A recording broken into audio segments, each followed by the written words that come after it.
نام فهیم الله استاد د شودو حلوه تیاروو الحافظ منوبي پلاو تقریبا دا تیارېږي ګنټې چې تیارېږي دې ته اول شوده ورچېږي ګرمول تقریبا 7 کیلو شوده وي او ته ګرم کو بیا چیني ورته ور واچوو چیني په چې وخوټوو چې مال دا روخوټېږي چې دا روخوټېږي بیا دا کوزې کو چې دا کوزې کو مړه بیا غوړي ورته ګرموو بیا چې غوړي ورته ګرمو کو بیا سوجي مثال ورو ورو پکې خوټېږي بیا دې نه بعد لږ لږ معمولي میده ور واچېږي د لیږ لپاره دا مثال هغه پیدا کړي بیا چې میده ور واچېږي بیا لږ کوټې مو وخوټېږي بیا شوده پسې ور واړوو بیا چې شوده ور واړوو بیا جي ټینګول ور واخلي بیا چې ټینګول ور واخلي بیا دې ته موږ اورجینل کویا ور اچوو بیا چې کویا ور واچېږي جي بیا دا غوړه روباسي بیا چې غوړه روباسي بیا دې نه بعد موږ کوزه کو بیا چې بیا کوزه کو بیا موږ دې نه بعد چې هغه ته واړوو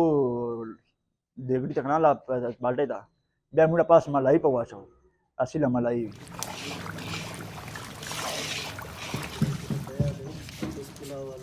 صاحب موږ نام سیف الله دی او زه دوی سره مینجر یم ډېر وخت نه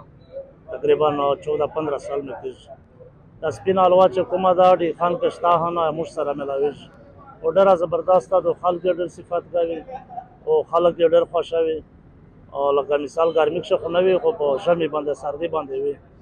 او ماشاءالله ډېره زیاته وځي ډېره چلیږي